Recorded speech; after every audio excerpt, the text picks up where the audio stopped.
తెలంగాణ రాష్ట్రం ఏర్పడే కంటే ముందు నుంచి కూడా కేకే చాలా సన్నిహితంగా ఉన్నారు కేసీఆర్ గారికి.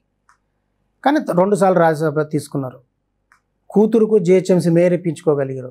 ఆయన కూడా ఇప్పుడు కేసీఆర్ విధానాలకు కుటుంబానికి వ్యతిరేకంగా మాట్లాడి పార్టీ మారారు. అంటే ఇంత పరిస్థితి కేవలం స్వయంకృతాపరాధమైన కేసీఆర్. నేను కూడా చాలా దగ్గర నుంచి చూసిన, నాకు కూడా మీకు సన్నిహిత సంబంధాలు ఉన్నాయి.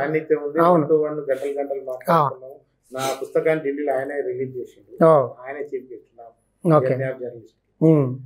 కాకపోతే కేకే గారి విషయంలో నేనేమంటుంటే, ఆయన టీఆర్ఎస్ లో ఉండి సైలెంట్ గా కూర్చోవడం వల్లనే ఇన్ని రోజులు ఉండగలిగిండు.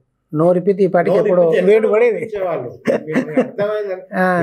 మొత్తం అసెంబ్లీ ఎన్నికలు వచ్చినా, పార్లమెంట్ ఎన్నికలు, ఉప ఎన్నికలు వచ్చినా కవిత, హరీష్ రావు, కేటీఆర్, కేసీఆర్ మాట్లాడిన తప్ప కేకే ఎన్నడూ ఏ స్పీచ్ ఇచ్చింది చెప్పండి నాకు ఒకసారి. కేకే ఏ జిల్లాకు పంపి మీరు జిల్లాను చూసుకొని రాపో, లేదంటే అక్కడ ఉప ఎన్నికలు ఎక్కడ కేకే మీరు బాధ్యత ఏం బాధ్యతలు ఇచ్చారు? జనరల్ సెక్రటరీ అంటే పదవి ఇచ్చారు. దేనికి? రోజు మీ పక్కన కూర్చొని మీరు చెప్పింది వినడానికి, అంతే కదా.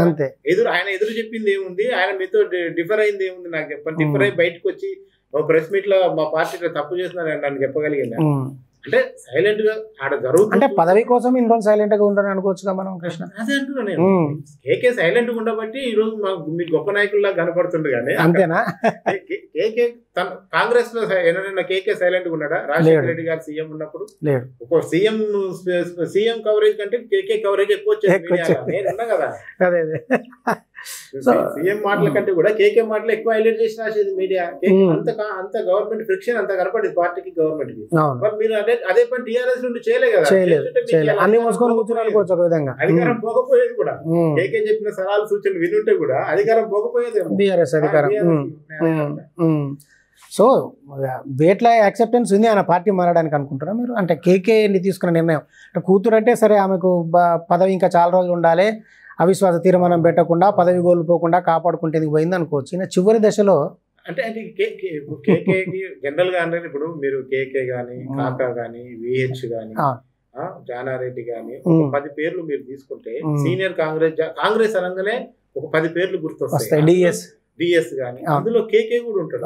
ఎంఎస్ఆర్ అంటే వీళ్ళు చచ్చిపోతే కాంగ్రెస్ లో చచ్చిపోతారు అనేది మనం ఎక్స్పెక్ట్ చేస్తాం. అందులో అందుకనే మొన్న స్టేట్మెంట్ ఇచ్చిండు కాంగ్రెస్ లో చచ్చిపోతారు.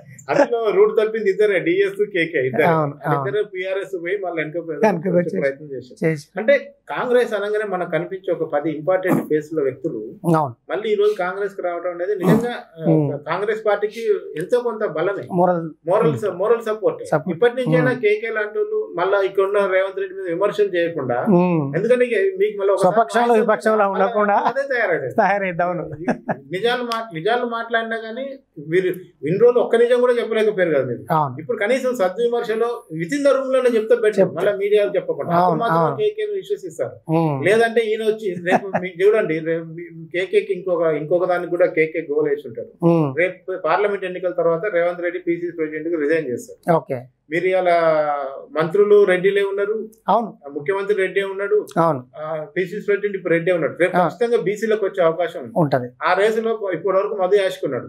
రేపు నుంచి కేకే పేరు కూడా వస్తుంది. సీనియర్ కాంగ్రెస్ నాయకుడు ఎంతమంది ఉమ్మడి ఏపీకి చేసిండు, పిసిసి ప్రెసిడెంట్ గా చేసిండు కదా.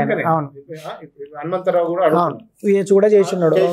ఇప్పుడు కేకే కొంచెం అడ్వాంటేజ్, రాజ్యసభ సభ్యుడు ఉంటాడు, కాంగ్రెస్ హైకమాండ్ తో సంబంధాలు ఉన్నాయి. ఇక్కడ రేవంత్ రెడ్డి జూనియర్ కనుక సలహాలు ఇచ్చుకుంటూ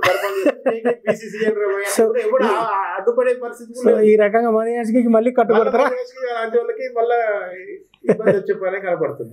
అందుకనే కేకే అంత ఈజీగా ఏమి వదిలిపెట్టి రాలేదు. అన్ని ఆలోచనలు ఎత్తులు పై ఎత్తులు వేసుకోవడం, అన్ని ఆలోచించుకొని